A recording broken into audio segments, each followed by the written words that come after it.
আজকের এই সাংবাদিক সম্মেলনের যারা এখানে এসে আমাকে অভিনন্দন করেছেন, যারা এখানে এসে আমার এই কথা শোনার জন্য এসেছেন, তাদেরকে আমি আন্তরিক ধন্যবাদ জানাই। আর আজকে আমি মূল আমার ঘটনায় চলে যাই। গত বৃহস্পতিবার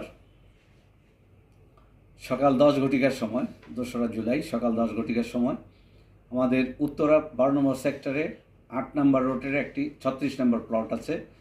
সেই প্লটের উপরে কনস্ট্রাকশন কাজ করার জন্য আমি ঈদের পরে আমরা কিছু রড, মানে প্রায় 15 টন, মানে 14 টনের উপরে আর কি, 15 টনের কাছাকাছি এরকম আনুমানিক রড রাখি এবং কিছু কনস্ট্রাকশনের মালামাল সেখানে রাখি। তাতে মিক্সচার মেশিন ছিল 3টা, আর বাকিগুলো ছিল বোরিংয়ের মালামাল। তো আমাকে 10টার সময় ওখান থেকে পাশের বাড়ির দারোয়ান, আমাদের প্লটের পাশের বাড়ির দারোয়ান ফোন করে জানায় যে আপনার এই প্লটের উপরে এই ম্যাজিস্ট্রেট আসছে, লাভা কি এডিস মশার লাভা পাওয়া গেছে বলে ওনারা অভিযোগ করেছে যে এখানে আপনাকে 50,000 টাকা জরিমানা করা হয়েছে। তো আমি বলছি যে ঠিক আছে, ওনাদেরকে একটু অপেক্ষা করতে বলেন, আমি ঢাকা থেকে আমি আসতেছি। ওনাদের আমি দ্রুত সেই ঘটনাস্থলে যেতে যেতে আমার প্রায় 40 থেকে 45 মিনিটের মতো সময় লেগেছে। আমি সেখানে গিয়ে দেখি যে আমার জায়গাতে রাখা রড এবং ওই মিক্সচার মেশিন এগুলা ম্যাজিস্ট্রেট, এক্সিকিউটিভ ম্যাজিস্ট্রেট সিটি কর্পোরেশনের জিয়াউর রহমান, উনি এগুলা নিলামে বিক্রি করে দিছে। তা আমি সেখানে গিয়ে আমি ট্রাকে বোঝাই করা রডগুলোকে আমি আটকাই প্রথম। ওনারা আমাকে বলে যে আমরা নিলাম পারচেস করেছি, আমাদেরকে কিছু বলে লাভ নেই, আপনি ম্যাজিস্ট্রেট সাহেবের সাথে যোগাযোগ করেন। তা আমি বললাম যে ঠিক আছে, আপনারা গাড়িটা প্যাক করেন, আর মাল উঠায়েন না। এক গাড়ি ভরছে, আমি কিছু আর মাল উঠায়েন না, আমি ওনার সাথে যোগাযোগ করে নিই। তারপরে আমি সেখান থেকে ম্যাজিস্ট্রেটের সাথে যোগাযোগ করতে যাই। ওনার 4তলায়, সিটি কর্পোরেশনের 4তলায়, উত্তরা সিটি কর্পোরেশনের 4তলায় আমি গিয়ে ওনার অফিসে ঢুকি এবং ওনার রুমে ঢুকতে যাওয়ার পারমিশন চাই। উনি আমাকে আমার একটা সাংবাদিক কার্ড দিয়ে ওনাকে, আমি যেহেতু একটা পত্রিকার নির্বাহী সম্পাদক, আমি সাপ্তাহিক আমাদের রূপগঞ্জ পত্রিকা আমি একজন নির্বাহী সম্পাদক, সেই হিসাবে ওনাকে একটা কার্ড দিয়েছিলাম। উনি আমার কার্ডটা রিফিউজ করেছে, রিটার্ন দিয়ে দিচ্ছে। তারপর আমি রীতিমতো গেটে বললাম যে আমি জমির মালিক হয়ে আমি গেটে ঢুকে গেছি, ওনার সামনেই ঢুকে গেছি।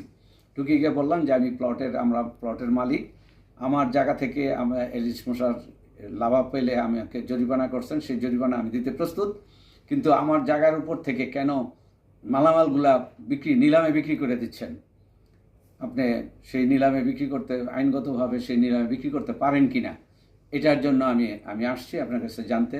কারণ আমার রডের উপর ভিতর থেকে তো রডগুলো বিক্রি করে দিচ্ছেন, আপনি নিলামে বিক্রি করে দিচ্ছেন। তা আমি কি জানতে পারি না একজন দেশের সাধারণ নাগরিক হিসাবে যে কোন আইনের বলে আমাকে এই পানিশমেন্ট দিচ্ছেন এবং এই জায়গায় মালামালগুলো বিক্রি করে দিচ্ছেন, আমার ক্ষতি করতেছেন?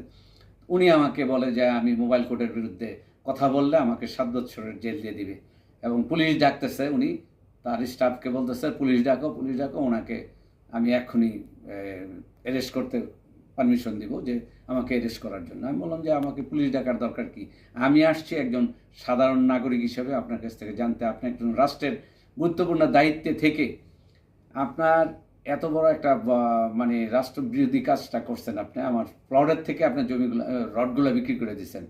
এটা তো কোন আইনের বলে করছেন সেটা আমি জানি না, আমি এটিই জানতে আসছিলাম আপনার। ঠিক আছে, আমি চলে যাচ্ছি, আমি সেখান থেকে চলে আসছি। তারপর এসে আবার প্লটের সামনে আসছি বলে দেখি যে আমার বাকি যেই রডগুলো ছিল সেই রডগুলো আবার দ্বিতীয় একটা ট্র্যাক্টরে ভরে ফেলছে। তাদের সাথে আমি বেশি কথা বলতে দিল না, কারণ তারা লিখিত একটা কাগজ দেখাইছে যে এই যে তারা যেটা জিয়াউর রহমান সাহেবের সিগনেচার করা একটা নিলামের একটা কাগজ, মানি রিসিপ্ট, সেই রিসিপ্টটা আমাকে তারা দিছে। তারপরে আমি তাদের ব্যাপারে কোনো কথা বলতে পারিনি। আমি জায়গা থেকে পরে চলে এসে আমি এখানে সংবাদ সম্মেলন করার জন্য সংবাদ ভাইদের মাধ্যমে আমি প্রধানমন্ত্রীর কাছে একটা আকুল আবেদন করেছি যে এইভাবে বেআইনিভাবে কোনোভাবে কি কারো জায়গার থেকে এইভাবে নিলামে কারো মালামাল বিক্রি করে দিতে পারে কিনা, এটা আমি রাষ্ট্রের কাছে, রাষ্ট্রের একজন দায়িত্ব থাকে একজন ব্যক্তি কিভাবে মানুষের জায়গা থেকে এইভাবে রড বা মালামাল বিক্রি করে দিতে পারে।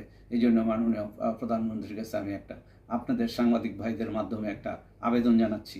আমি যাতে আমার মালামালগুলো ফিরে পাই এবং যিনি জিয়াউর রহমান সাহেব যে অবৈধভাবে যে কাজটা করেছেন ওইটার যাতে একটা দৃষ্টান্তমূলক ব্যবস্থা নেন, তার জন্য আমি মাননীয় প্রধানমন্ত্রীর কাছে বিচার চাচ্ছি।